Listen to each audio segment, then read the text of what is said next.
ಕಾಂಗ್ರೆಸ್ ಸರ್ಕಾರ ವಕ್ಫ್ ಮಸೂದೆಯನ್ನು ದುರುಪಯೋಗ ಮಾಡಿಕೊಂಡಿದೆ ಅಂತ ಕೊಪ್ಪಳದಲ್ಲಿ ಶಾಸಕ ಜನಾರ್ದನ್ ರೆಡ್ಡಿ ಕಿಡಿಕಾರಿದ್ದಾರೆ.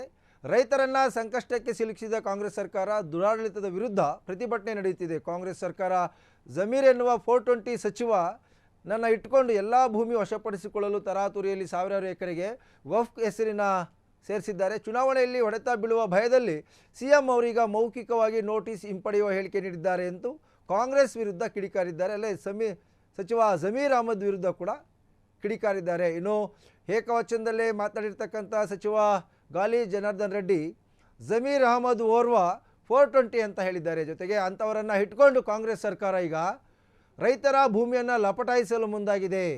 ಸದ್ಯ ಈಗ ಚುನಾವಣೆ ಸಂದರ್ಭದಲ್ಲಿ ಸಿಎಂ ಸಿದ್ದರಾಮಯ್ಯನವರು ವಕ್ಫ್ ನೋಟಿಸನ್ನು ವಕ್ಫ್ ಬೋರ್ಡಿಂದ ಕೊಟ್ಟಿರ್ತಕ್ಕಂಥ ನೋಟಿಸನ್ನು ವಾಪಸ್ ಪಡಿತೀವಿ ಅಂತ ಮೌಖಿಕವಾಗಿ ಹೇಳಿದ್ದಾರೆ ಅಂತಕ್ಕಂಥ ವಿಚಾರವನ್ನು ಪ್ರಸ್ತಾಪಿಸಿ ಕಾಂಗ್ರೆಸ್ ಸರ್ಕಾರದ ವಿರುದ್ಧ ಆಕ್ರೋಶವನ್ನು ಹೊರಹಾಕಿದ್ದಾರೆ. ಬಂದಿದ್ದಾರೆ ದಲಿತರಲ್ಲ, ಎಲ್ಲ ಜಾತಿ ಜನಾಂಗ, ಇವತ್ತೇನು ಅಲ್ಪಸಂಖ್ಯಾತ ಹಿಂದುಳಿದ ದಲಿತ ದೀನ ದಲಿತರ ಶೋಷಿತ ವರ್ಗಗಳ ಮುಖ್ಯಮಂತ್ರಿ ಅಂತೇಳಿ ಇವತ್ತು ಅಧಿಕಾರಕ್ಕೆ ಬಂದಿದ್ದಾರೆ.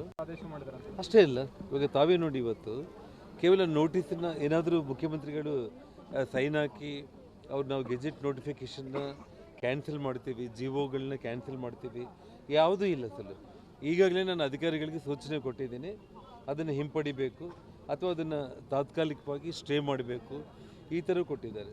ನಿನ್ನೆ ಕೂಡ ನಾವು ಬಳ್ಳಾರಿಯಲ್ಲಿ ನಾವು ಸ್ಟ್ರೈಕ್ ಮಾಡೋ ಸಂದರ್ಭದಲ್ಲಿ 2 ತಾಸು ಮುಂಚೆ ಏನು ರೈತರು ಹೋಗಿ ಪಾಣಿ ಅಪ್ಲೈ ಮಾಡಿದ್ದಾರೆ, 2 ದಿನ ಮುಂಚೆ ಕೂಡ, ಅಂದರೆ ಚುನಾವಣೆ ಮುಂಚೆ ಅವ್ರು ಏನು ಹೇಳಿದ್ದಾರೆ ಅದು ಕೂಡ ತಪ್ಪಿ ಜಸ್ಟ್ 48 ಅವರ್ಸ್ ಬಿಫೋರ್ ಕೂಡ ಪಾಣಿಗಳಲ್ಲಿ ಇವತ್ತು ವಕ್ಫ್ ಅಂತ ಬಂದಿರುವಂಥದ್ದು. ಈಗಲೂ ಕೂಡ ಇಲ್ಲಿ ಸಾಕಷ್ಟು ಮಂದಿ ರೈತರು ಬಂದಿದ್ದಾರೆ. ನಮ್ಮ ತಿಪ್ಪೇರುದ್ರ ಸ್ವಾಮಿಯವರು ಕೂಡ ಮಾತಾಡ್ತಾ ಪಾಣಿಗಳನ್ನ ತಗೊಂಡು ಬಂದಿದ್ದಾರೆ. ದಲಿತರಲ್ಲ, ಎಲ್ಲ ಜಾತಿ ಜನಾಂಗ, ಇವತ್ತೇನು ಅಲ್ಪಸಂಖ್ಯಾತ ಹಿಂದುಳಿದ ದಲಿತ ದೀನ ದಲಿತರ ಶೋಷಿತ ವರ್ಗಗಳ ಮುಖ್ಯಮಂತ್ರಿ ಅಂತೇಳಿ ಇವತ್ತು ಅಧಿಕಾರಕ್ಕೆ ಬಂದಿದ್ದಾರೆ.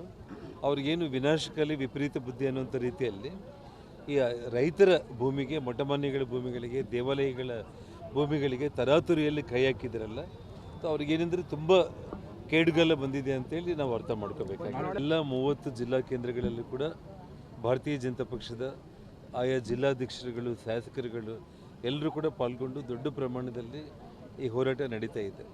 ಸೊ ಪಕ್ಷದಲ್ಲಿ ಏನಾದರೂ ಆಂತರಿಕ ವಿಚಾರಗಳು ಏನಾದರೂ ಇದ್ದರೆ ಅದನ್ನು ಹಿರಿಯರು ಅದನ್ನು ಸರಿ ಮಾಡ್ತಾರೆ. ಅದ್ರ ಬಗ್ಗೆ ನಾವು ವಿಷಯಾಂತರ ಆಗೋದು ಬೇಡ, ಯಾಕೆಂದರೆ ರೈತರ ವಿಷಯ ಇದು ತುಂಬ ಗಂಭೀರವಾಗಿರುವಂಥ ವಿಷಯ. ಕ್ಷಣ ಕ್ಷಣದ ಸುದ್ದಿಗಳಿಗಾಗಿ ಫ್ರೀಡಂ ಟಿವಿ ಸಬ್ಸ್ಕ್ರೈಬ್ ಮಾಡಿ, ಲೈಕ್ ಮಾಡಿ ಹಾಗೂ ಫಾಲೋ ಮಾಡಿ. ಹೊಸ ಸುದ್ದಿಗಳ ನೋಟಿಫಿಕೇಶನ್ಗಾಗಿ ಬೆಲ್ ಐಕಾನ್ ಮೇಲೆ ಕ್ಲಿಕ್ ಮಾಡಿ.